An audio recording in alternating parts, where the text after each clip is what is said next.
I'd like to welcome everybody to our virtual community gathering, town hall, roundtable, whatever you want to call it. It's great to see everyone despite the fact that we can't be connected together in person. I don't think anyone thought that we'd be here on May 20th, sitting in our homes, having conversations and trying to connect with folks through Zoom and Google Hangouts and whatever other platform you've been using up until now. Nonetheless, we have an amazing program. Thank you all for tuning in. We have a couple announcements that we're going to be making. We have some special words from Mark Ridley Thomas, who will help kick off our program. We're going to hear from Isa Wasson, who is the founder of Squad. She's going to talk about networking during quarantine, connecting and networking with folks during quarantine.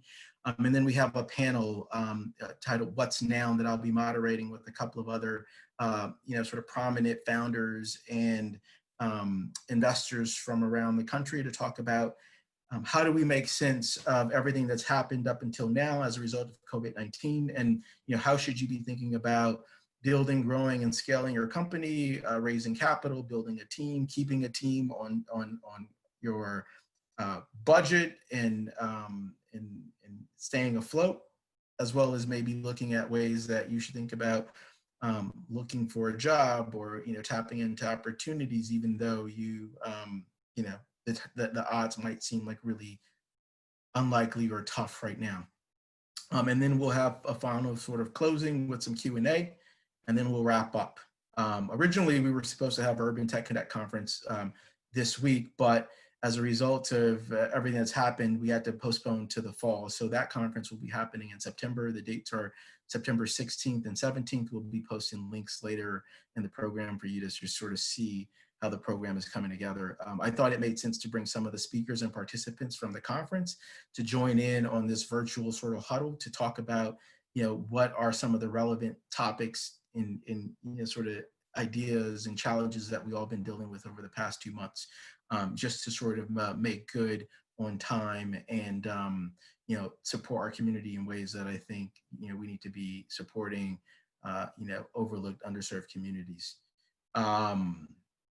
So all of that being said, just please make note of a couple of things. We are recording this session. So, I think we are going to be deactivating some of the video screens. So if you don't want to be on this, just make sure your video is turned off. Another thing is, if you have questions throughout the program, you can type in your question into the chat box, and then one of the moderators will, sort of review and ask the question on your behalf moving forward. Okay. So without any further ado, I'll go ahead and kick off the program. Today, we're fortunate to have with us a champion of underestimated and underrepresented folks across all sectors and industries, especially those in the tech and investor community.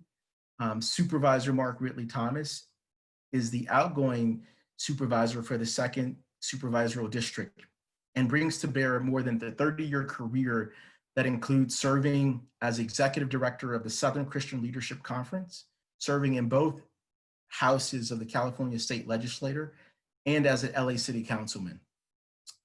Supervisor Thomas has been a relentless advocate for the homeless by leading the passage of Measure H, supporting the arts and the creative economy, helping to grow the bioscience and the tech community. He has also fought against discrimination and bias, both implicit and explicit, so that the talent has an opportunity to shine, which is what we at Plug-in South LA have been working really hard on over the past few years.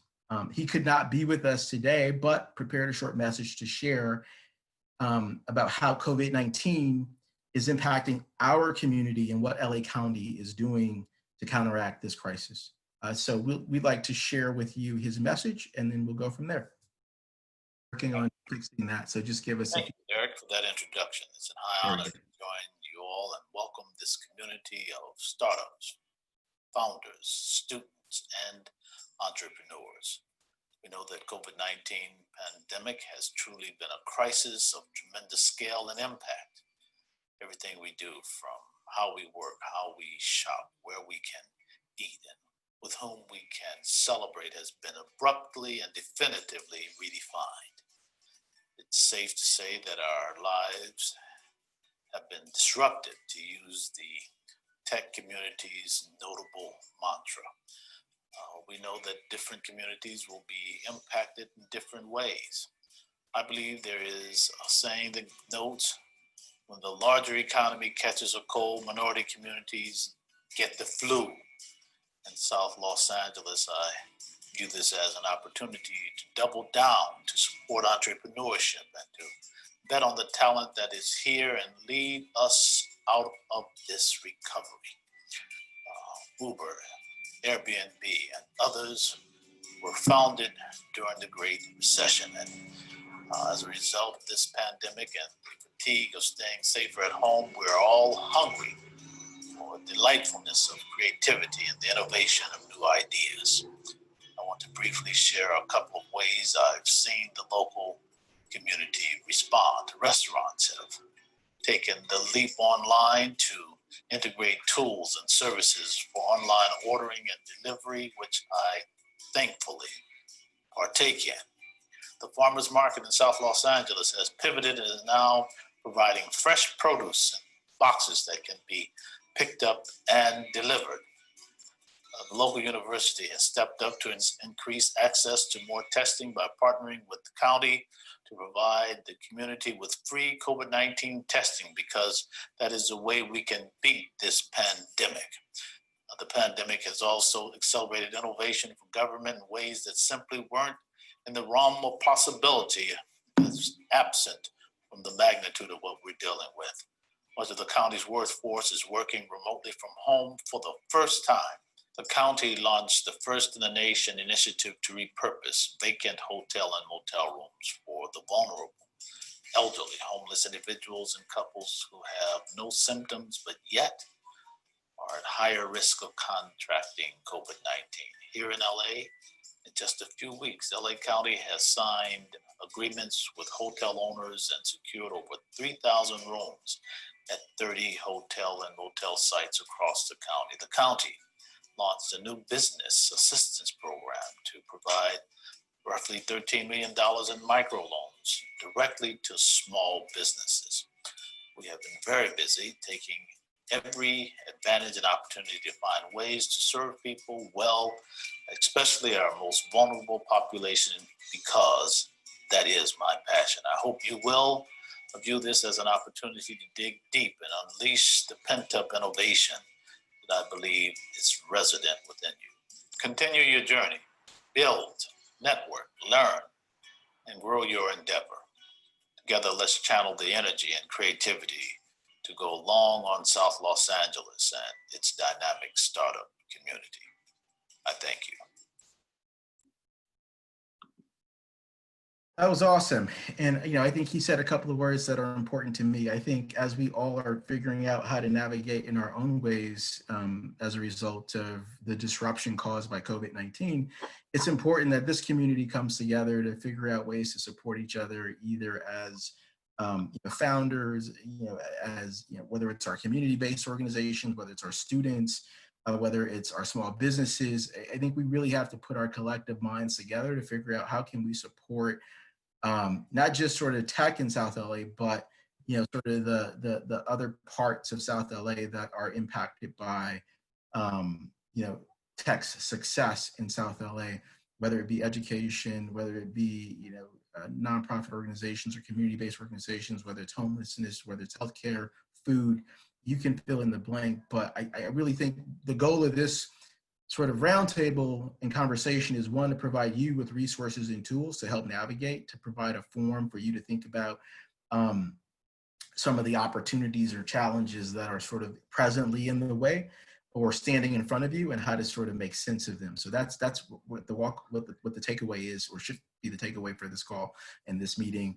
The other thing is that you should still be able to foster connections and information to help you with your company, your strategy, or whatever it is that you are dealing with. So please listen to the folks that we've managed to bring together to talk today, and don't hesitate to reach out to them if you feel like there's some synergies in what you're doing and what you're trying to do beyond this call. We'd like to open up the program before we dive into our first sort of segment to community announcements. I have a couple of things that I'll highlight, but I think Kim Small, who's the executive director at NIFTY, which is the Network for Teaching Entrepreneurship in Schools, is going to sort of say a few words about some of the opportunities for you to get involved in some of the things that they're working on. Thank you, Derek. Again, I'm Kim Small, and I'm the Senior Regional Director for NIFTY Los Angeles, and the Network for Teaching Entrepreneurship. Never before has an entrepreneurial mindset been more important to the success of our youth, our communities, and our economy than it is today.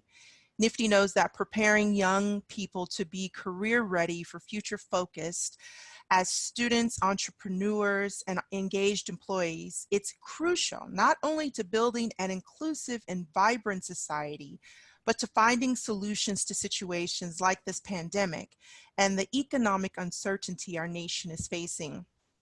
Through our entrepreneurship curriculum, NIFTY teachers ignite the entrepreneurial mindset and place our students on a bold path of discovery and achievement, which causes a ripple effect that positively impacts everyone. Your donations will provide support for NIFTY teachers as they navigate educating in a COVID-19 and post-COVID world. Funding will provide resources and professional development for teachers to not only help them with curriculum and technology training, but also provide support around the social and emotional impacts that they're experiencing. The NIFTY donation button on the Eventbrite page will remain open until tomorrow, Friday, May 22nd at 5 p.m. Please consider giving what you can to support our NIFTY teachers. And I want to send a special thank you to Derek and Plug-in South LA for this opportunity to speak.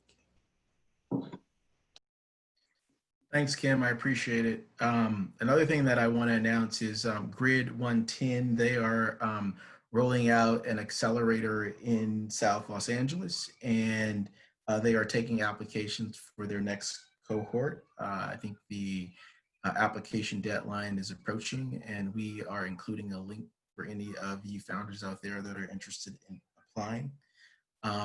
Also want to call out, again, as I mentioned, that our Urban Tech Connect conference is being pushed to the fall. September 6th and 17th are the new dates. We are preparing for the conference to be a fully blown out virtual conference should we, if we're not in a position to convene in person. We also have our Lunch and Learn programs starting up again. And if you're a founder looking for some mentoring guidance, you're welcome to sign up for our Lunch and Learn series. You can connect with other investors and venture capitalists and other successful founders to get insight on ways to help grow and scale your business. Through that, you can connect to our next accelerator cohort. We're wrapping up our accelerator program as we speak, with our demo day happening next month, but we'll start taking applications for the next cohort going into the summer. There are a couple of folks who are online. I think it would be a missed opportunity not to mention the Best Buy Tech Teen Center that is opening up later this year through the Slauson and Vermont Economic Development Corp. I know Cassie and Joe are both on the call. Do you want to just say a quick few words about that, or are you good with that? Thanks, Eric. Look, I'll take just a few minutes. Yep. I do have another call coming up soon, so I apologize in advance for jumping off sooner than the meeting was expected. But we're very busy. I'll let Cassie talk a little bit more about where we are, where the tech center is. Things are moving along despite the pandemic, moving along fairly well. Obviously, the city's new system of virtual approval of permits and documents has not been the easiest, but we are moving through. I see Jason on the line. He's helping with that process. We're thankful for that. Right now, our main focus at Vermont Slauson is to make sure, well, let me just say this. I don't know if any of you, I happened to do a piece on CNN about 3 weeks ago talking about the lack of funding for small businesses in South LA, particularly African-American owned businesses. At that time, 3 weeks ago, we had 83 businesses that were in our pipeline that we were working with for either PPP funding, emergency city funding, or the EIDL program, which were the three main programs that we were focused on. And at that time, of those 83 businesses, 3 weeks ago, we only had 4, I repeat, 4 that had been funded. And simultaneously, you might know that Ruth Chris had received their 20 million, and Shack Shake had received their 10 million. The Lakers received their 4.6 million. And so that first phase was, quite frankly, a disaster for South LA. I am happy to say that there's been some considerable improvement over the last 3 weeks. As of last Friday, and we'll have an updated count today, we have 38 businesses that have been funded in South LA, many of which you would know if I mentioned, and we're over $2 million in small business lending up to this point. So we made some considerable strides.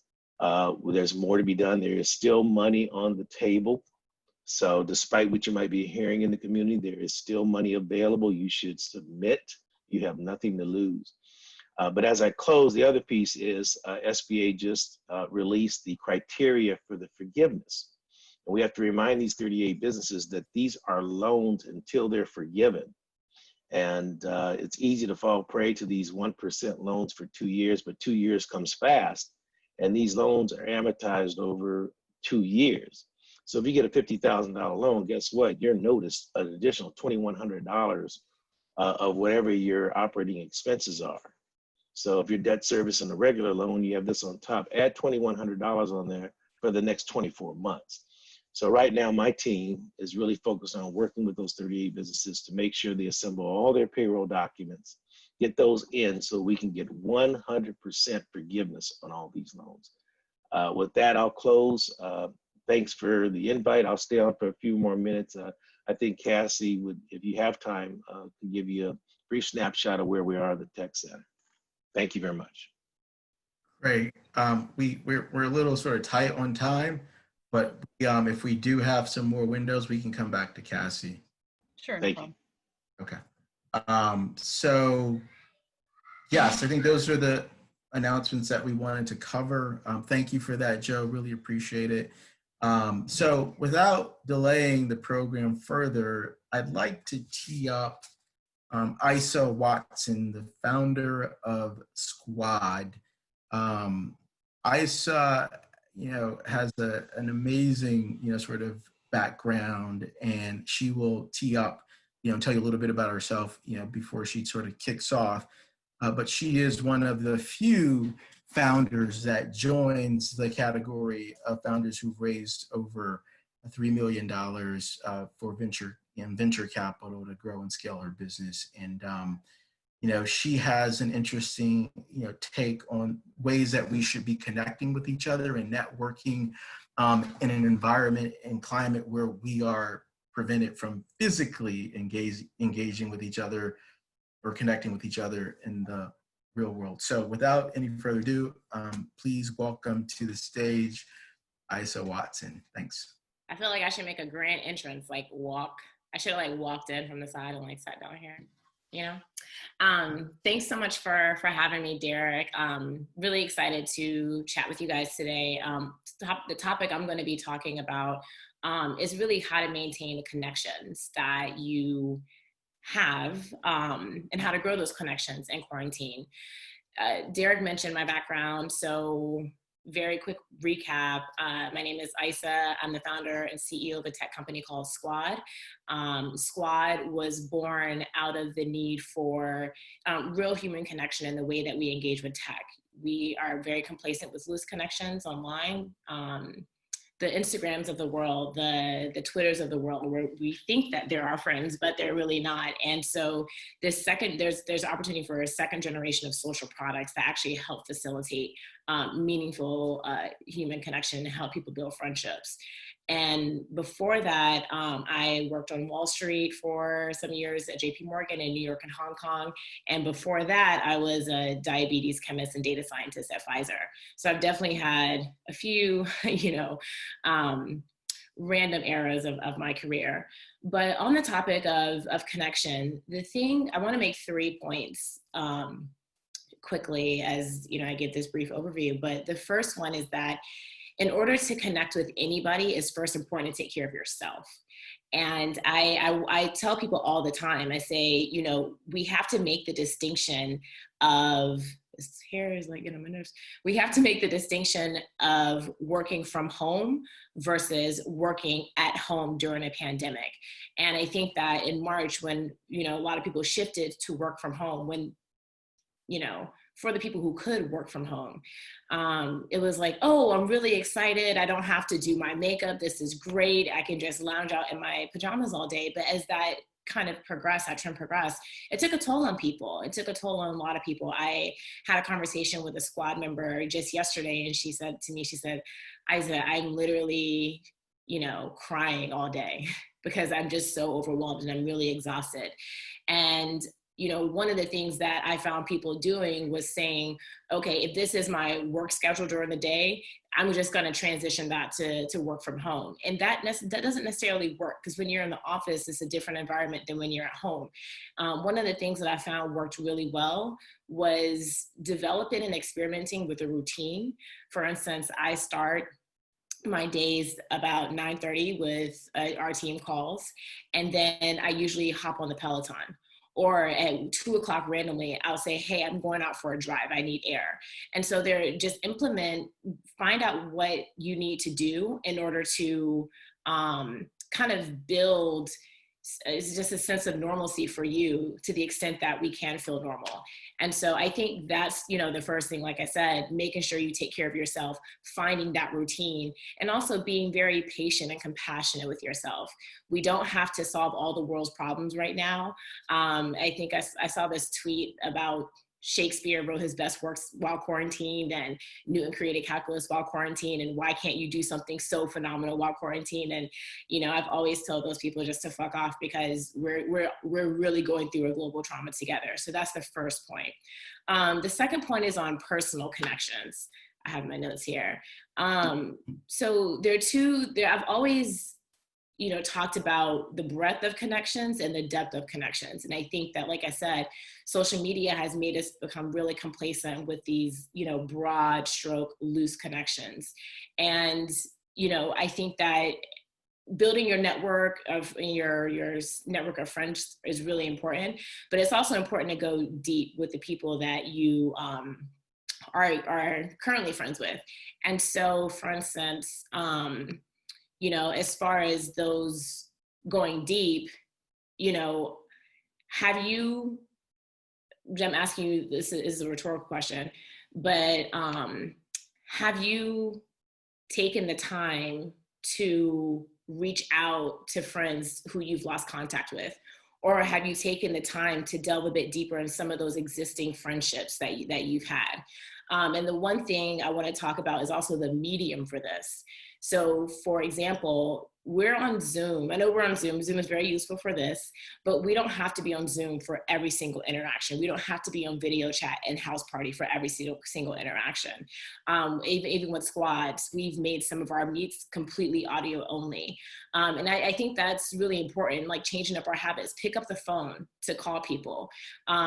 We found that when we first went into quarantine, about a month, we ran a survey of thousands of people. Average age was about 27. And we found that 70% of people were saying, oh, they used not phone, but FaceTime and video chat significantly more. And only 20% of people were saying that they were using phone more. And I think that the phone is such a underrated, underutilized tool, and it takes the pressure off of not having to look the part and all these other things. And so, from a medium perspective, we found that kind of leveraging our old school phone habits is really helpful, but also just from a connectivity perspective, delving deeper with some of those friendships that are bringing joy and kind of refueling your spirit and your soul. As far as connection, I tell people that they should do something for your energy bucket. And there are 3 energies, the way that I see it, and all those energies come from the same bucket. There is emotional energy, there's physical energy, and there's mental energy. And anytime that you get depleted on one, you have less of those other two. And so what are those connections? Who are those friends that are replenishing your emotional, mental, and physical energy?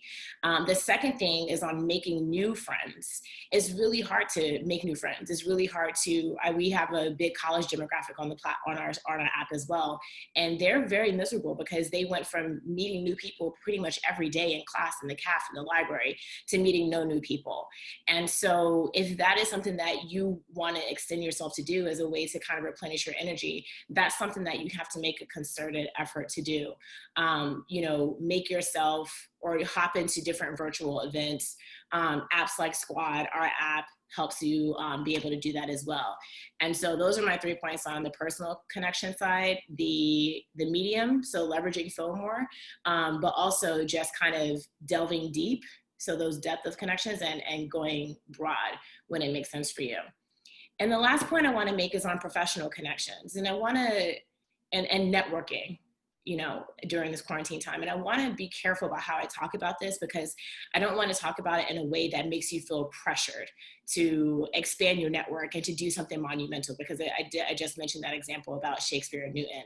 But the thing to remember here is that we are finding that people do have a bit more free time than they normally would, but also people are a lot more stressed and depressed than they normally are. But when you are reaching out to ask for someone's advice or ask for some time, I think that now is a time to actually make those asks, but make them very specific and make them compelling. Can't tell you the number of times where you get the classic, hey, I would love to pick your brain. That is the worst way to get someone to hop on the phone with you or to hop on a Zoom with you. Hey, I've been following you for some time now. I'm working on this thing X, and I thought you would be able to help me by providing me perspective on A, B, and C. Is there 15 minutes where you can just hop on a quick phone call with me? Make it a phone call, not a Zoom call, because I would really love to chat with you, and I think it'll be a really instrumental for me. So those are those kind of individual one-to-one professional connections. And by the way, I've done that, and that's been very successful for me, and I've been able to get what I've needed from doing that. The second thing, however, I wanted to mention is, when we talk about putting yourself out there from a personal perspective, also, if you feel like, you're in a place to mentally to professionally network, just making sure that you are putting yourself out there from a professional perspective as well. What meetups have kind of professional groups? There are a lot of audio only apps that are coming out, where, again, kind of playing on this whole everyone's exhausted from Zoom trend. Clubhouse is one, but I know it's really hard to get into, but there are other audio only apps. Inst is another one, who was created by one of my friends who was the founder of Venmo. That one is ENSE. That's another way to kind of get yourself into different networks, where you're meeting new people and creating new opportunities for yourself. And so again, very high level. The first thing is make sure you're taking care of yourself, because networking and all of this stuff doesn't matter unless you are feeling okay. And it's okay to not feel okay. And we can sit in that, and we don't have to be perfect at all times. It's just overwhelming, and we are processing a global trauma together that changes day to day without any kind of real leadership at the top, and that's stressful. The second is on the personal connection side. Make sure you're feeling free to go deep and go broad with the way that you're engaging with your friends and trying to make friends. And also from a medium perspective, pick up the phone more. It's just so much less pressure than doing anything on video. And I think people are getting to a point where they're completely exhausted on video. And so it just really adds to the ease of being able to connect. And then the third is on the professional connection side, really putting yourself out there, but also making using the time to make bold but very specific and targeted asks to people, and keep it short. So I know that we were going to have any Q&A from this, but I have been studying kind of this connection space for years now. I'm really excited about it. And it's one of those things where there's a way to use it to make yourself feel better. There's a way to use it to re-energize you. And I really encourage you to do that and experiment with those, different types of ways. So, Derek, I don't know what the thanks for that. Yeah, so if any of you have any questions, will you just type them into the chat chat feature, into the chat room, and then we'll sort of call them out. While we're waiting for that, Isa, how has COVID-19 changed how you look at your business, sort of moving forward? What's sort of like, how have you sort of navigated professionally in terms of how you now see the landscape? Yeah, so COVID-19 is going to go down in history, and our history is one of the craziest moments that we've lived through. And so it was a lot to process. Squad was very focused on IRL connections in real life and helping. We always said that you want to laugh in the same room with people and, feed off each other's energies. And that was really important. And obviously, like, everything shut down. And it wasn't really safe to do so. So one of the things that we did was we transitioned our meets to virtual meets. And just, again, to make sure that people don't feel so much pressure around video, we do a mix of video meets, and we also do a mix of audio only meets as well. And so we've actually seen people, our growth has grown, our growth rate has grown during the pandemic. And we see that just in response to people genuinely and, wanting to connect with other people. And so, the biggest thing is that we transitioned to virtual. Moving forward out of this pandemic, we'll probably actually still have some virtual meets, but also go back to in-person when it's safe to do so. Awesome. It looks like we have a couple of questions. The audio only app is ints.nyc. If you go to ints.nyc on your browser, you can just click either Android or I asked her to do it. Yeah. Looks like another question that we had came through from Cassie Betts was, could you briefly just talk about what your strategy was for raising VC money? Yeah, so the venture capital world to me is a very insular world. And I'm not like saying that in like a shit talking manner, but it's very insular, and you were kind of born into it, or your dad is like golfs with the person who runs, this big firm. And quite frankly, I just didn't have the ends to that world. Elkema, if you're on, can you put in the link to the TechCrunch article I did when I talked about this? But as far as raising money, the one thing I did was I networked my behind off well in advance of me needing to raise capital. So I probably had about 200 or so Silicon Valley meetings. And it just became like, I was reaching out to people on product. I was reaching out to people on how to scale an engineering team. I was reaching out to people on go-to-market strategies. I was reaching out to growth people. And then every time you get referred to somebody and you meet with them, the test of if you're doing really well in networking is, did they refer you to 2 or 3 more people? And then it becomes this network effect, and over time you'll see that compound and have a really big impact. And so that's what I did. And I would fly out to San Francisco, because I'm on the East Coast. I would fly out to San Francisco a lot to build those networks. And so by the time I was ready to raise a multi-million-dollar round, my reputation preceded me, and investors had heard of me, and they had heard of what we were doing with Squad before I stepped into the room. And I think that's really important, especially from people who may not be the kids of these, Silicon Valley guys. And the other thing that I did is, objection tracking and like running a process. And what I mean when I say that is, every time somebody either doesn't reply to you and say, hey, we're going to fund you, they have some objection. Is it that they think your market's too small? They think you're not the right founder, whatever it is. And so I think that, one of the things I did is I tracked all of that, and I was very diligent about, okay, my market is too small. That's what they're saying. And I went back to my investors. They're like, your market is not too small. What's happening is that you're not telling the story right. So I iterated on that very, very intentionally. And I had like a whole Airtable map. And that was, running that process was something that also, made my process successful. And I think that, and oftentimes too, I will tell you that the firm that led my round was also the firm who was among the earliest investors in Airbnb and Birchbox and Harry. So like very, notable firm. But the first time they heard of me and Squad, they declined to even hear our pitch, right? And so I can't tell you the number of investors too who either did invest in a round but have first declined to, or they weren't really interested. And so I think one, networking, and two, making sure you run a really, really tight process are two very important things. And I saw the TechCrunch article just come through, so I talk about that more specifically there too. Awesome.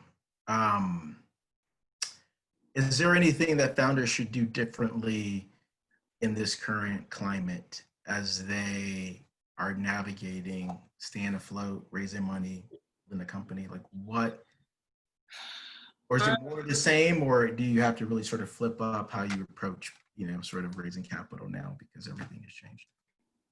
So the way I had a board meeting a few weeks ago, and I was talking to my investors about what the funding environment was. So basically they said that there's still a lot of capital out there. And if you can't build a business to a pandemic. But what you can do, what they're looking at is how founders are adjusting their businesses and making adjustments in response to the pandemic. And there have been a lot of companies, it's not really widely reported right now, but there have been a lot of companies who have already died. I know the founder of this one company whose software gyms used to track members and memberships and things like that, and things like that. So I think that, it's really about what's the story you're telling and how are you going to adjust to the pandemic, but also telling the story of how this business survives and thrives in a post-pandemic era as well, because it can't be just about the pandemic. The one thing I'll mention to this group, since it looks like a lot of people here look like me, I find that as a Black person, a lot of my Black friends and the way that I was raised, we are very meritocratic in the way that we think about the world. We are like, if we get good grades, we should be able to do this. If we, do the job well, we should be able to get promotions. But the reality is that is just not how fundraising works. Your ability to build a meaningful connection with the investor, and also more importantly, your ability to tell a compelling story. I practiced storytelling so much when I was fundraising. And by the time I got to the person who led my round, the firm that led my round, I had, built that muscle and that skill a bit more. But I think that the storytelling and then also what your business looks like, in the post-pandemic era. Great. Well, I think, if you could answer this last question quickly, yeah, do it, or we can, sort of just maybe take it offline if. Do you feel that the only businesses that make it? Do I feel like great ideas go unfunded? I do. Do I feel that the only businesses that make it should make it? No, there are a lot of great businesses that go unfunded for a number of reasons.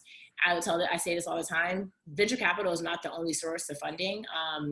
There's different sources, grants, and things like that. I think your ability to crack into VC and kind of leverage a network is going to be very, very monumental. What I will offer this whole group is, if you can take down my email. My email is idw at, actually I'll put it in here.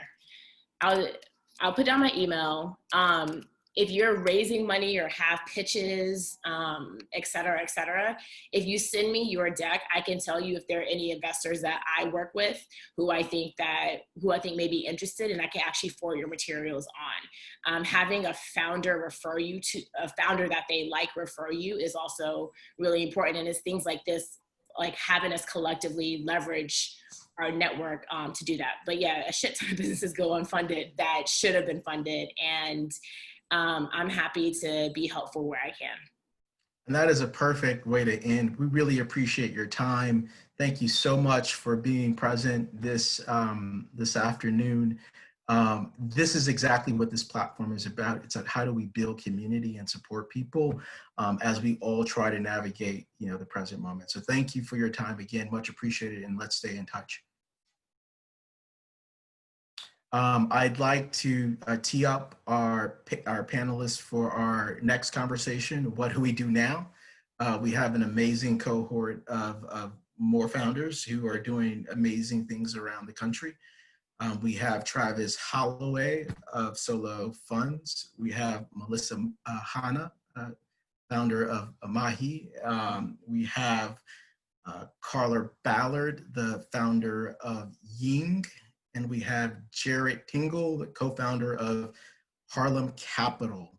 I'm gonna ask each of the panelists to tee up who they are in 1 to 2 minutes, and then we'll dive into conversation and go from there. And if, obviously, if we have time, we will take a few questions from the audience. So even as you're listening to them speak and you have a question, just go ahead and drop it into the chat room so that, when we get to that point, we can address the questions as they come up. So I think we can have Melissa kick off, followed by Travis and Jared, and then Carla in terms of the order of you setting up who you are. And we'll go from there. Hi, everyone. My name is Melissa Hanna. I'm co-founder and CEO of Mommy. We are a care coordination and telehealth platform for comprehensive maternal and infant care. We power the software and services that are used to coordinate care from conception all the way through baby's first birthday. And we so that's with a combination of offering software and services to health systems, to hospitals, to provider groups, and managed care organizations and payers. We work with folks up and down the supply chain for enterprise healthcare. We have a bit of a direct-to-consumer side of the business as well, but we're really focused on creating the digital infrastructure needed to ensure that every mom and baby gets access to the care that they deserve as quickly as possible, and that folks are not falling through the cracks for any reason, including systematic bias, racism, and a lot of the structural challenges that are rampant throughout the healthcare system that cause Black and brown families especially to not get access to care in time. Awesome. My name is Travis Holloway. I'm the co-founder and CEO of Solo Funds. Solo is a mobile lending exchange created to connect individual lenders to individual borrowers to provide more affordable access to small dollar loans under $1,000. Think of us simply as Airbnb for loans, but think of us really as technology that was really built to thrive in a COVID type of environment, where people who have been laid off, furloughed, hours reduced, don't have the opportunity to go to a traditional bank, I'll just say Bank of America, and get access to very small dollar loans. They're just not lending at those levels. And ultimately, these individuals are left to either go take a predatory payday loan where they're going to pay about 400% average interest rates, or they're going to go without. And, this is, we're living in an environment right now where a lot of people are indeed going without, whether that's groceries, whether it's medicine, whether it's, just basic necessities like utility bill payments and things like that. So we essentially created a way for individuals who do have discretionary capital to lend that capital to, solve two things. One, they can actually earn returns in the platform, as well as they can have a positive social impact. And I think right now, we've seen a lot of people who have tried to rally around individuals where, they're funding campaigns on GoFundMe and people really looking to have that positive change. But Solo actually creates the ability to do that also while, making a financial return in return. The overall goal for us is really to use alternative data to provide a path to what we consider a path to upward financial mobility for borrowers, or the underbanked demographic specifically. And as we, leverage this data, we can actually give people access to more traditional financial tools and resources. So that's Solo at the very high level. At a very high level, from a high level standpoint. The last thing I would say here is that we just most recently partnered with Visa, which we're really excited about, and we have a pending relationship with. Actually, I'm not going to announce that just yet, but stay tuned for some announcements from Solo here very soon.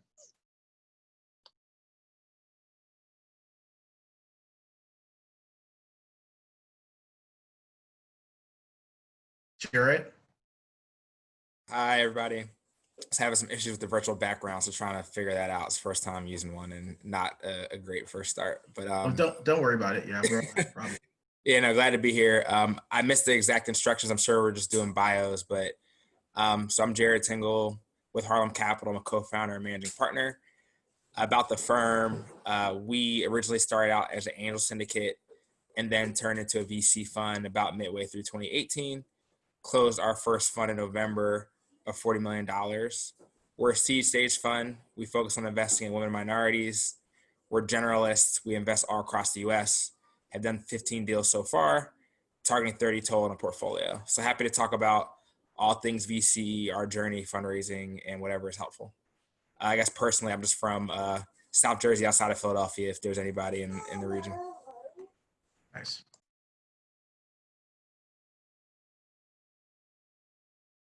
Just going to queue up this video here before Carla.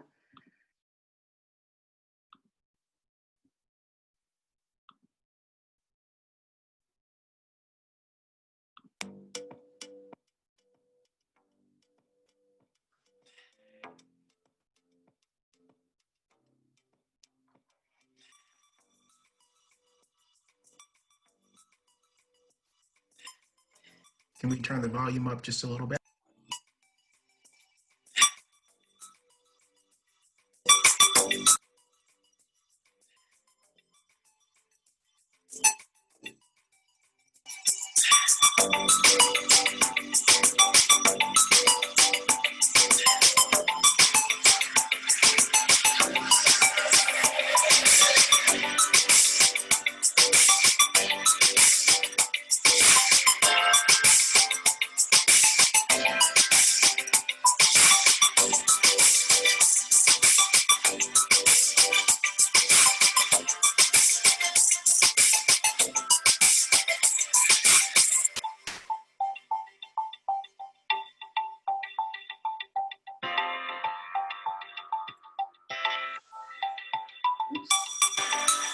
Perfect. Thank you, guys. Thank you so much. It's great to see everybody. And I'm Carla Ballard, and I am CEO and co-founder of a company called Ying. We make skill sharing social.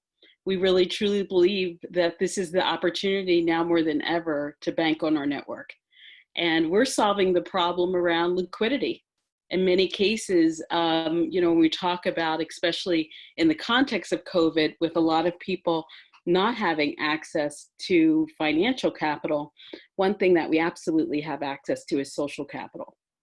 And so our currency, in order to make sure that we provide this platform where you literally can get tasks on demand, requested by your tribe or solved by your tribe, the currency we use is something called time credits that's been around for quite some time, no pun intended, and it really does level the playing field because everybody's slice of destiny is the same in terms of its value. And so 1 hour of time equals 1 time credit.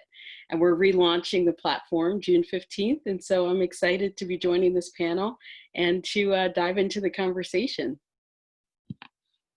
Thank you. Appreciate that. Thank you all for sharing with everyone a little bit more about who you are and what you've accomplished with your companies. Before we dive a little deep, I think it's appropriate to sort of pick up where Isa left off on in terms of, how are each of you coping with COVID-19? How are you staying healthy, and what are you doing to stay sane? Like, what's your sort of like, what are you each doing? I think it'd be interesting for us to hear your dirty little secret. Should we just do a round robin here, Derek? Okay. Yeah, please. I'm so glad you kept the first question on a very human level. I have to think about my canine puppy. I know a lot of the shelters and the animal shelters went.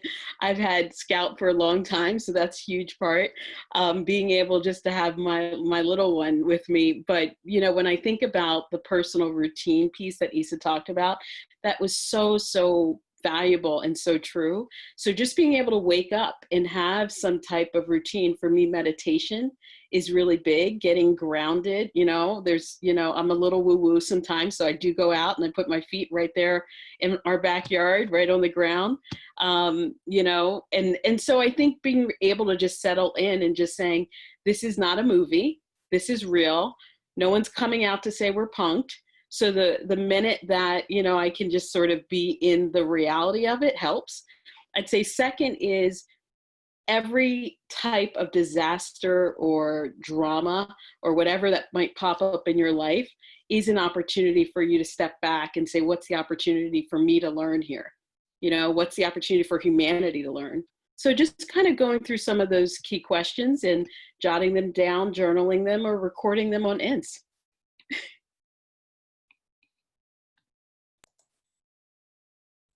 Travis, do you want to say Yeah, something? I'm happy to jump in.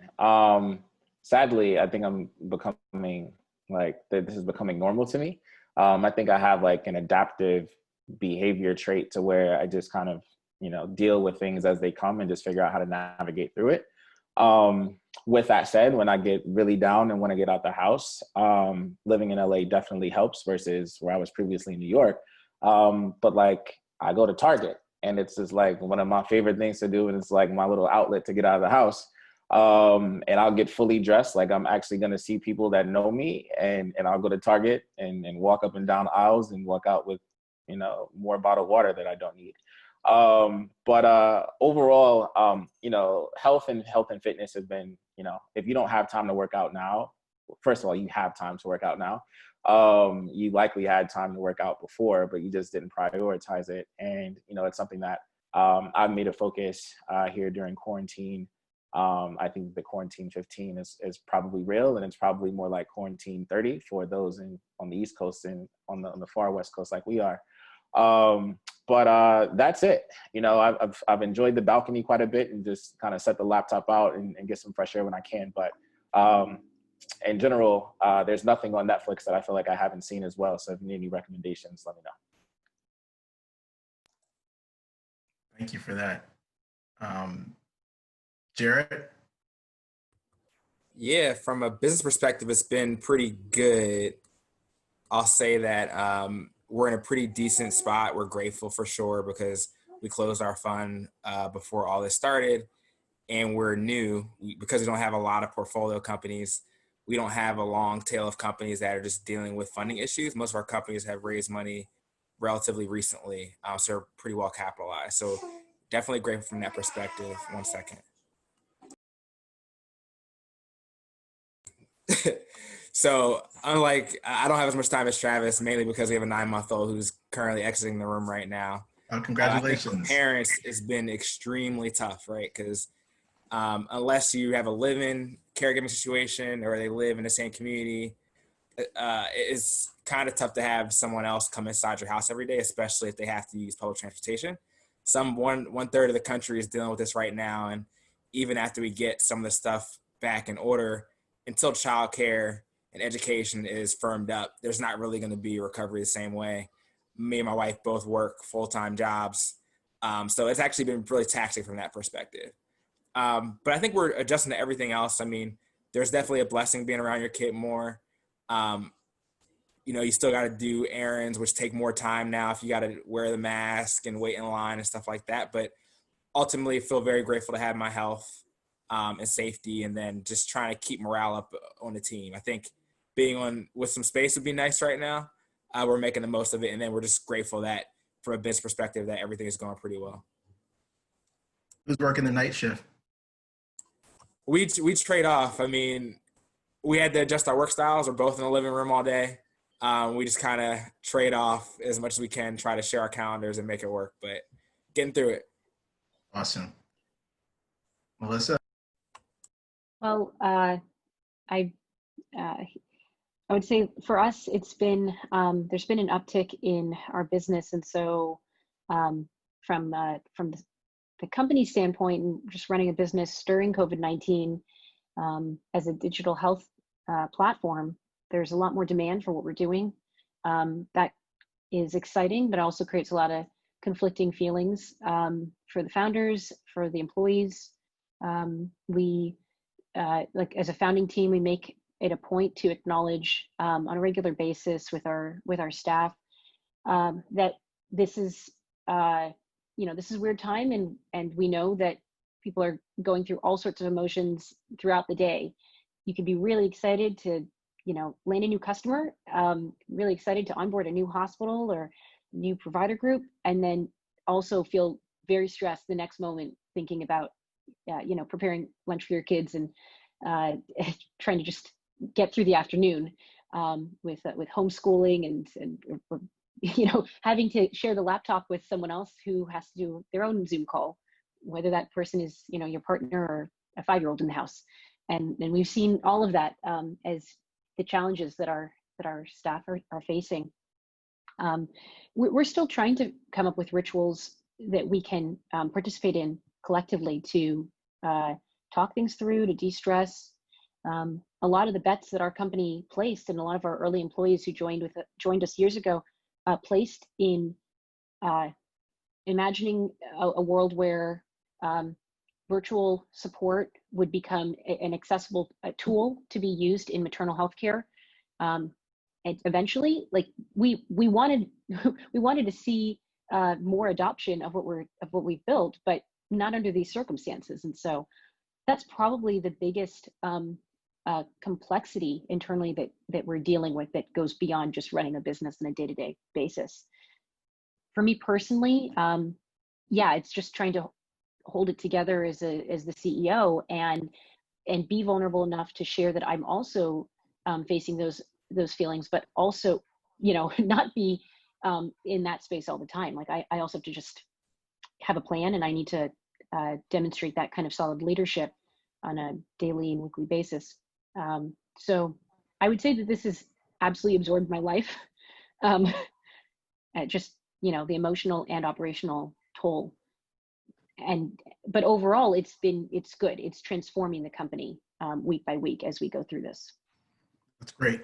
Has COVID changed your worldview in any way? Has there been sort of like a sudden realization that sort of clicked as a result of you having to live through the past 2 months? And that could be anything. It could be politically, it could be, professionally, socially. Is there something that has changed in you in terms of how you now see, the world moving forward? If I'll just take that. One thing that comes to mind, and I think that this is a safe space to discuss this, is that in building Mommy and fundraising for it early on, I got a lot of investors who passed because they saw me walk in the room, they saw me pitch something related to moms and babies and assumed it was for Black women, period, end of story. And then passed on it and said, oh, it's not a big enough market, or if you're only going after Black mothers. I never said that at all. I was only going after Black mothers, but I had a lot of people say that back to me and pretty much ignore the entire pitch that I had made and just look at me and then make assumptions about what I could possibly be trying to build. And that led to having to play a bit of respectability politics and figure out how to communicate to investors what we were doing, who we were selling to, who we were trying to help, and work in the ultimate goal of equitable access to healthcare as a byproduct with a high value, like an ROI on it, but that like we're doing this for everyone, and also it's going to raise rising tide will raise all boats, and especially where there are extreme disparities in healthcare. But we cannot deny the disparities that we're seeing across the country now. And so I would say, like, leaning in, like just leaning into the curve here is something that I've been thinking about a lot more, and not afraid to communicate who it is we're trying to help here, because it is in everyone's faces right now. That's great. Carla, I see you nodding your head. Travis. Yeah, I know, that was great. Thank you for that, Melissa. And great question, Derek. I've been on this journey talking about how when Dr. Robert Putnam came out in Harvard about 20 years ago now, writing the book Bowling Alone, he talked about how fundamentally important social capital was in terms of part of our whole economic equation. And I've been sort of nerding out, if you will, in this economist space. Just recently going up to New Hampshire, there was a 75th reunion of Bretton Woods, which created the GDP, created the IMF and World Bank. And what was fascinating to me is, for the first time in one of the breakouts, we were having a conversation of what's the alternative to just measuring GDP.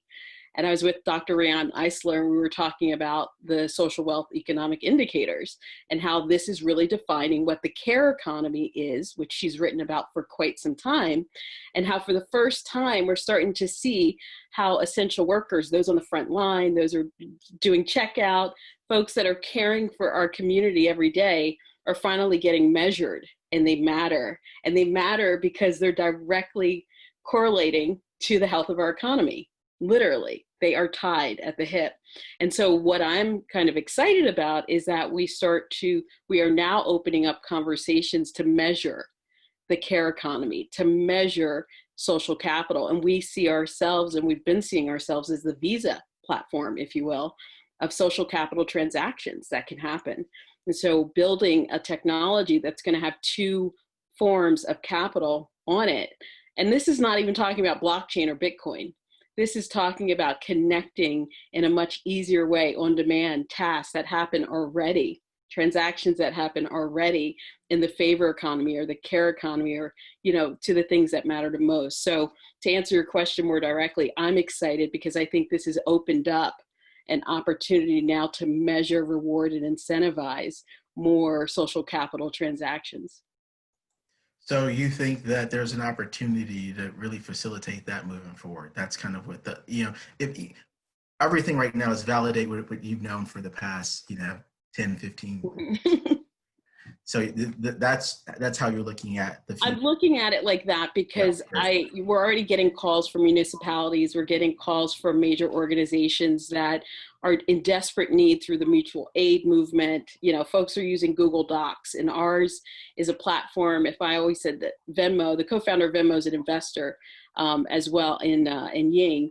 And if I say if Venmo and TaskRabbit had a baby, her name would be Ying. Right? So we are absolutely facilitating those transactions. Hilarious. Travis.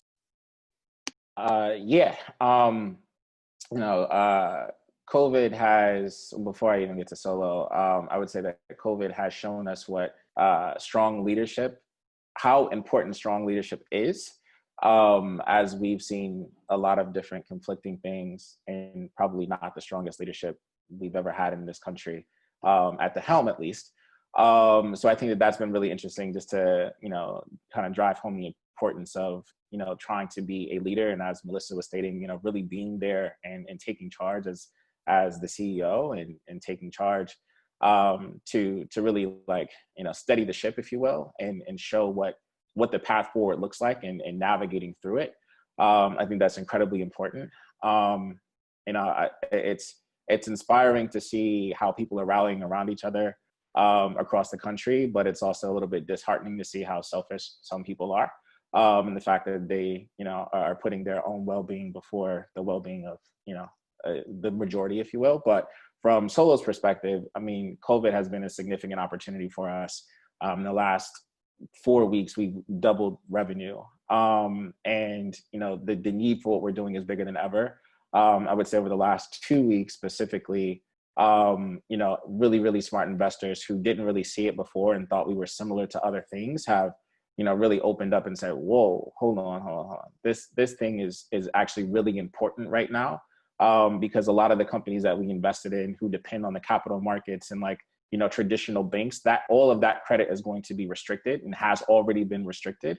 And that's going to continue most likely for the next 3 years or so. And with that said, you know, what we're doing here at Solo is opening up a completely new market and opportunity that's going to be incredibly important for the majority of the country going forward. So that's been really exciting. You know, we've like all of our financial metrics are just dramatically improved over the last literally just 4 weeks alone. Which is super exciting. So huge opportunity for us, but I'm excited to, you know, it's almost like that weird place that Melissa had stated, you know, you don't want your success to be, you know, dependent on the decline or erosion of our economy. But at the same time, you know, there are going to be winners and losers. And I think that when you have the right types of company that have identified problems before the masses knew that they were problems, it's really nice to be on that side of, you know, the field. Thank you for that. That's great. Jarrett? Yeah, no, I mean, I've been fortunate to spend a lot of time reflecting and reading over the last few months now. I guess it's been like week 11 or whatever, so I've been on lockdown. I think the first thing is appreciating the social safety net. It's just so important. I knew it was important, but I think this exacerbates it. So, I mean, you think about healthcare, I knew healthcare was important and it should be a right, but I didn't realize how dramatically it could affect literally everything else. I think in general, people were saying, hey, if I have decent health and I take care of myself and I have insurance, things will be fine. But what happens when your insurance is tied to your job and you get fired, right? Then maybe you have COBRA, maybe you don't. Or childcare, right? It's not a right now in this country. It's not easy to necessarily figure out. But without that being a foundation, it's tough for people to be productive. I think about that, wealth inequality and, you know, unemployment, things like that. If that's not working or if that has an issue, there are so many things that fall down. So that's kind of one, the social safety net. I think second in my mind has really been just how important it is to have leadership, as Travis mentioned, but also to look to the international community. I've been very focused in the U.S. We only invest in the U.S. I only read U.S. news. I didn't really have a global perspective, but this really forced me to focus on what's going to happen in Asia, what's happening in Europe, and just realizing that we're all interconnected. People travel, our economies are dispersed. You know, it really, we're all in this together, and you can see winners and losers, and you see people that handle situations well and not. I do think it's important for us to not just be so insular and think that we're the best at everything in America, but really look to others that are leading in different realms and try to learn from them. I think the last thing is just really like, we know how unequal this country is. I think this can exacerbate it in many ways. If you have a partner and you have financial stability and you have a second home or you have family with a second home, life's not that bad right now. But we already knew only half of the country could survive a $400 emergency. And I don't even know how they're dealing with that outside of unemployment. So really tough. I think on the optimistic side, I am excited about how certain trends will be accelerated. So I'm happy to see e-commerce taking off. I think that can be huge and potentially more efficient. I'm happy to see the thought around virtual education, though. Education is a lot more than just learning. There's a whole bunch of bundled things like social interactions and credentialing and signaling, all those things that come with it that we really have to figure out. But I am excited about the shift to the cloud and shift to software. And I am happy to see that there's been less emissions too, if you think about like a green perspective. So I do think there's some silver linings here, but we have a lot to work through. I think America's really showing its slip right now. We've been leaders for a while, but there's a lot of things we have not figured out. And I think this crisis really just shed a lot of light on all of the issues, whether it's lack of social safety net, whether it's racism, whether it's bad healthcare, inefficient healthcare, all of it's on display right now. So I'm hoping that, you know, my generation, millennials and Gen Z really step up and try to make a change. Yeah, I want to go a little deeper on that later in the conversation, because I think that these are really important points. And I think that's part of the reason that, you know, I thought it was important to bring you guys together. to sort of just engage with the community to go to just really, what does this really all mean at like a 50,000 foot view, right? Given where we are, what businesses we're in, and what our skill sets are, as individuals and collectively. Before I do that, though, I do want to, just sort of like, look, without even sort of thinking about it, it seems like I curated a group of founders who basically are really poised well for what would be a recession or, a downturn, right? You guys have really interesting business models that were really sort of designed for this kind of environment to some extent. And I think that's impressive. And I think that kudos to you and your ability to sort of stay afloat the past couple of months. But there are a lot of founders on this platform who are here listening to you. And some of them might be a little challenged. Their business model might not be sort of nicely positioned for what is now the reality of and the state affairs of things in the U.S. and abroad. So what would you say to those founders who are in that bucket and or in the early stages of going out to raise capital and now have to or partnerships or business development and now have to figure out how they're going to get from May to the end of the year? What would you say to those folks on the platform? Well, I think initially what comes to me is content, and being able to really dive in to understanding what it is that your company is positioned to be an expertise. What problem are they solving? And get that out there more on the internet through IGTV interviews, through, there's all sorts of things happening with YouTube and IGTV and the implementation. I mean, Squad. Squad is also part of our Hologen Ventures. She's like a sister entrepreneur of mine.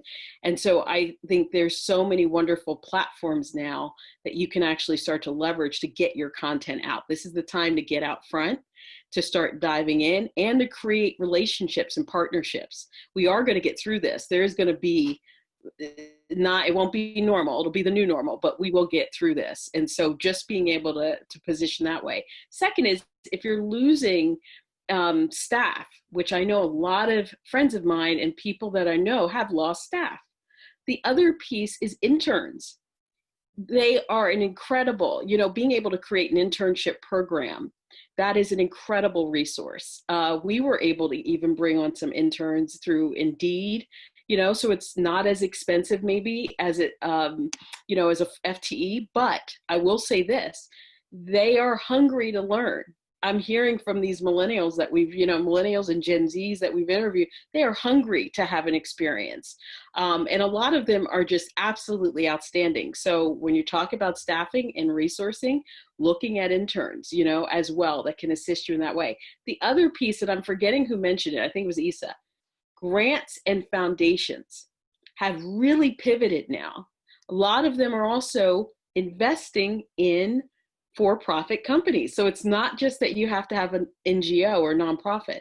And if you don't, maybe looking at a 501c3 partnership right at this point to go ahead and continue to identify resources and actual financial capital to keep moving your mission.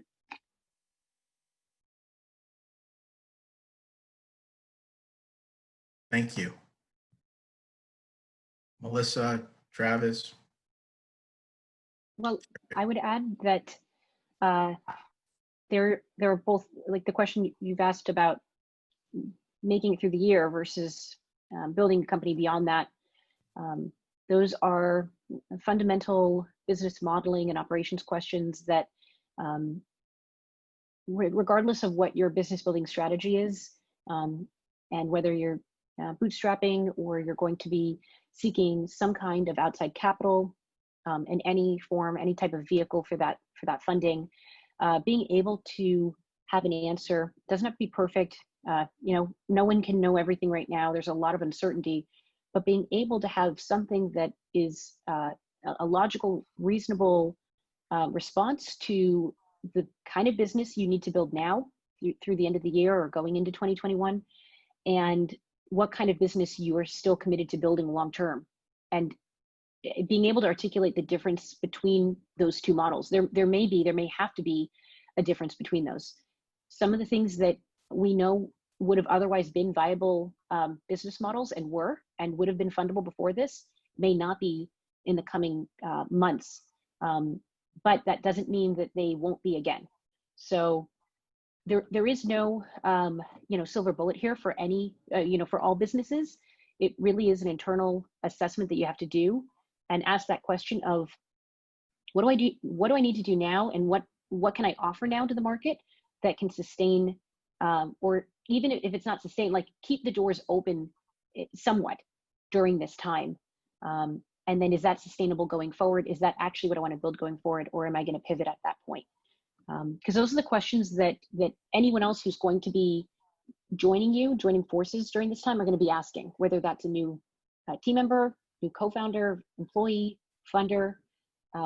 People want to support, people want to rally around early stage businesses.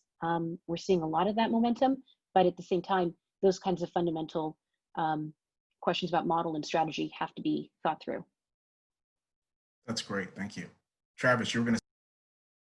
Yeah, I would say, sometimes you're going to just have to make really tough decisions that you don't want to make. One of those for a lot of founders or people running businesses ends up being cuts, and you try not to, cut members of the team. And, a resourceful way to look at that is, a lot of times making salary cuts versus fires isn't usually the way that you would want to go, and usually just historically hasn't worked very well. But tends to work very well right now because people want to hold on to their benefits, and we don't think that this is going to last forever. So, I'm willing to take a salary cut for a period of time until we get out of this, in order to not have one of my close friends who now works here as well get fired. And, if you're able to make it through this storm with the same number of employees that you had before, but just do it in a resourceful way, it does a lot for team morale. Which I think is really important. But I think the biggest name of the game for 2020, as it becomes more and more of a crazy year, is making it through to next year. Like if you're able to have this conversation about, well, what do we do next in January of 2021? One, I just think you've proven to be a pretty sound leader. And two, you've navigated one of the worst, economic environments that we've seen in the last 100 years outside of, 2008. So I think that those things are really important, but I think just being comfortable with making the hard decisions is probably the key takeaway. Even though it doesn't feel good, sometimes you have to cut a branch in order to save the tree, and making sure that the message that you're delivering to your team is as concise and clear as it can be, because people are so uncertain with what their future looks like, and what this country's future looks like right now. Providing them with that clarity is incredibly important and valuable. That's great. Jarrett? Yeah, happy to chime in here. So, as a fund, we have a lot of stability from a business model perspective, at least for the next, 7 or so years. But we do work with a lot of companies that are going through this, and we're obviously heavily incented to help them. I think the first thing is to just really be introspective about what's going on. Like, what's your business? How are you positioned relative to the competition? How is your market doing generally? Like, you could be the best company in a sector, but if you're in travel, you're going to have a tough time right now. Just being honest and thoughtful about that. And if you do have questions, leaning on your investors, leaning on your mentors, just really trying to get some good advice around. I think everyone, no matter what sector you're in, knows there's a lot of uncertainty. And so in certain times, I do think it makes sense to be very, very prudent with cash. The first priority is staying alive as a business. It's fine if you're not growing. Even staying flat or going down 20% from a top line perspective can still be a win. And I think as long as you're thinking long term, but surviving the near term, you're positioning yourself well. We have one company in our portfolio.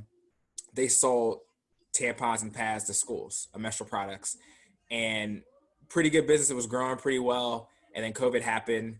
No one's going to offices. Schools are closed. So that revenue was going to zero. The founder first pivoted to saying, hey, I can work with these companies to send care packets to their employees. Let's send tampons, pads, other unique goods that they need. Then they realized this wasn't necessarily going to work at scale, but they realized what they did have was FDA approval, the ability to import goods. So they decided to sell masks to essential workers. And now they hit their whole 2020 budget in the month of April. So I do think for founders that, are gritty, are hungry, are resilient, there's a time and there's a place to really just figure out what can you do well, what are your strengths, and how do you utilize those to best position yourselves in this market. And I think there's a lot of different ways to be flexible. I liked Carla's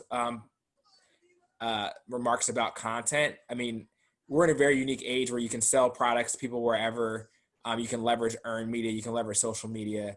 So if you're in a position where you can gain share, like Travis or others, it's a great time to double down, really build out your market, and just keep accelerating your business. That's great. I want to try to get just a few more important things in before we sort of wind down. So if you have questions, please start, sort of dropping them into the group chat feature here. I was going to ask you all about a couple of things that just happened over the past few minutes, but what are some of the ways you think founders and entrepreneurs can, dive deeper into overlooked or underserved communities? I mean, one of the biggest sort of things for me over the past few months is just, sort of seeing how vulnerable poor communities are in the US, in these major metropolitan cities, as well as some of these rural, cities, or rural communities around the country. And, Plugin South LA's mission has been about creating social capital in some of these, sort of areas. What can we do individually and collectively to support a lot of people who are not necessarily in positions like you, right? They're not running companies that are poised, for success in what is an impending downturn potentially. So how can we all get involved in our communities? I think I heard LeBron James say something over the past weekend in celebration of class of 2020, and that's, let's build our communities, right? And how can we all do a better job of that? We all are busy, we're running around, we're taking care of 9-month-old-olds, we're taking care of, pre-teenagers, our dogs, our cats, working 3 jobs, running companies, taking care of our parents, grandparents, whatever. What can we do collectively differently moving forward? What are the things that we need to do better? As individuals or as a community? And that's, I'm not singling out any group of people. I'm talking about when we talk about poor and overlooked communities, people that don't have resources, that don't have access to social capital, that have poor infrastructure, what can we do as Americans to help those people to really sort of strengthen those communities? Wow. Okay. That's, I love how you frame that, because I think often we dismiss sometimes, sometimes some people do, but I think it sounds like we're in alliance with you, Derek, and that's why we're here, so I don't want to speak for others, but I feel like we're all intuitively kind of connected to this mission. I was the first female president of the National Urban League a long, long time ago, young professionals. And I was always obsessed with how do we solve for this, right? How do we go in our communities? And I think it starts with our family. One of the things that I've been holding now Tuesdays at 8:00, we have our Zoom call, and my family runs the gamut from well-to-do or not well-to-do at all, right? So I'm right there building the relationship. We're all connecting and understanding where everybody is regarding health, the financial stimulus, dollars that are being sent out through the CARE Act, all of that. I think the other thing too is when we were able to go out, a lot of it is connecting with people right there in the community and walking the streets. I've been in board rooms, but I've also been right in, I'm from Philly, so West Philly, North Philly, right there, Jordan Downs, when I was in LA. And so I think part of it for for me is about creating those true, authentic relationships with people that are going and walking through the drama that they have to face every day. We have a young woman named Zarina, who's a dear, dear, dear friend of mine, and she's had a lot of challenges, to say the least. And she's right now running an organization called Strength in Numbers. And so Strength in Numbers is addressing and working with moms who've had sons and daughters that have been shot and killed and gang raped in some cases. So Zarina and I are hand in hand in a lot of the decisions we're making with the platform to make sure that the work that we do from a contracting standpoint with municipalities, she's right there with me. Because oftentimes a lot of the work we're doing in that level will be with underserved communities that are being funded by CDF5 funds or opportunity zones. I'll jump in here. I think 3 key things. One is to support businesses in your community, support local businesses, support Main Street, vote with your dollars. One thing some communities do better than others is really just make sure to support each other. It goes a long way to put money in the businesses in your communities. They hire people, they are able to build wealth, they're able to reinvest. So do that all day. The second thing is vote and be civically engaged.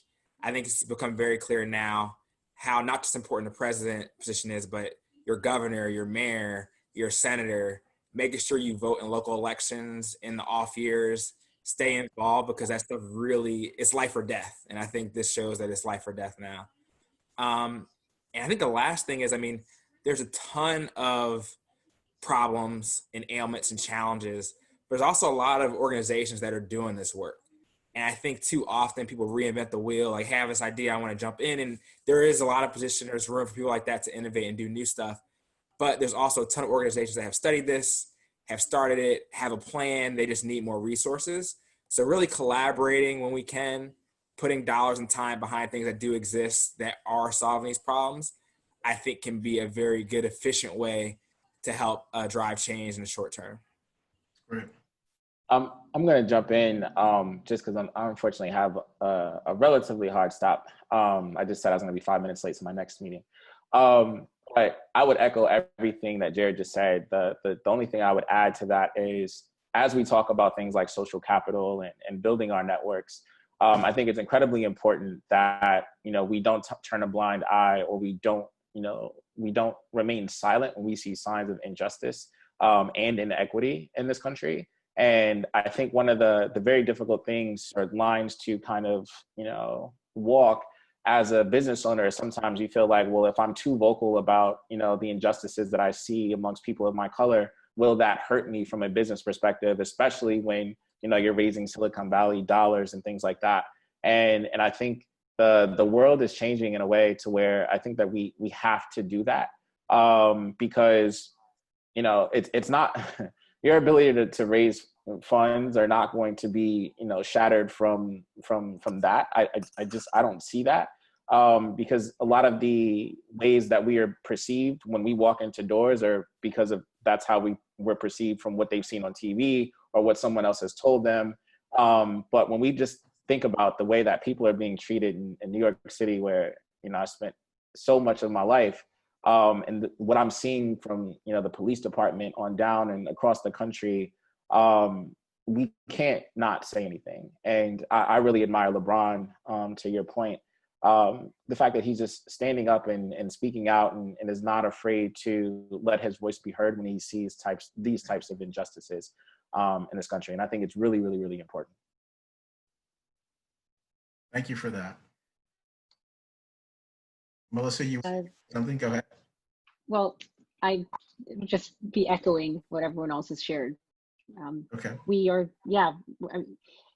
digging deep into your own community to find those places where you can take a particular kind of action is the thing that I recommend, but also what's been shared about just civic mindedness, voting, paying attention to who's running the show in your community. And that's right. Those people have your folks, your family, and your colleagues' best interests.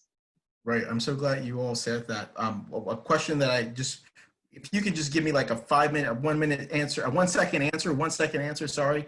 like, is there a resource list? Is there anything right now that you think would be helpful to any of the founders that are on the platform, like, that's helped you or that is relevant, whether it's fundraising, whether it's a resource toolkit, like any one thing that you think people should be doing or should check out right now and they need help or resource, like one thing, super simple, 1 second.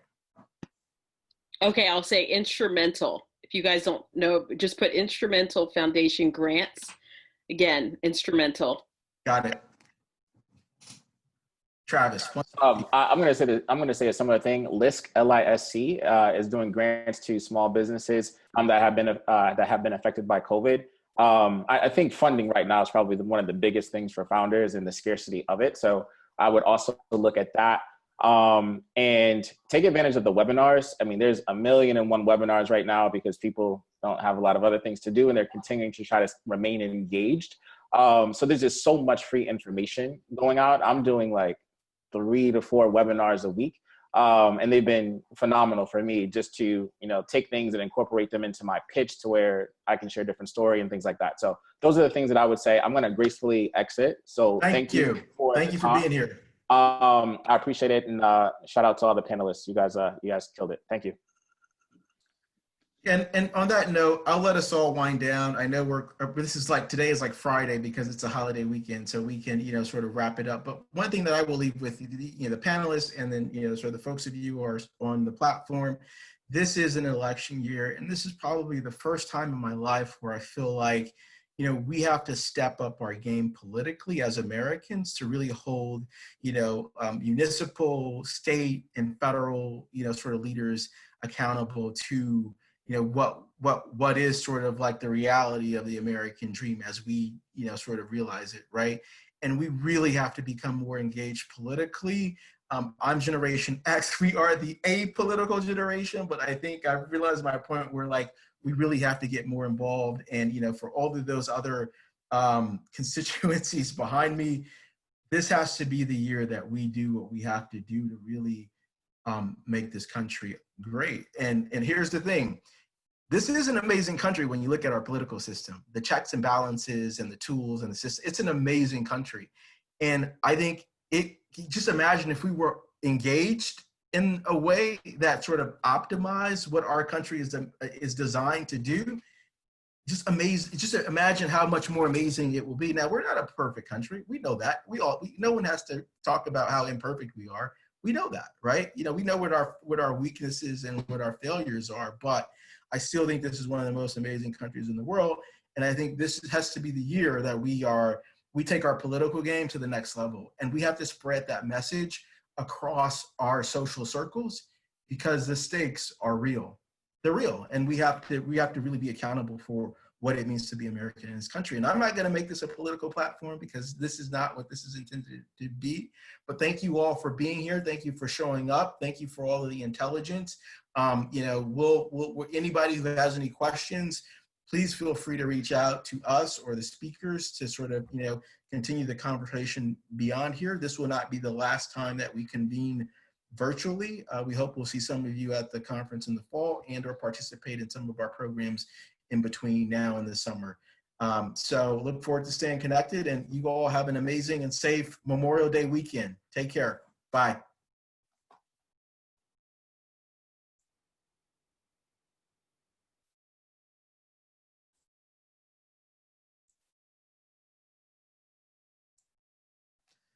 Oh my gosh, get the fuck out of it. Oh man.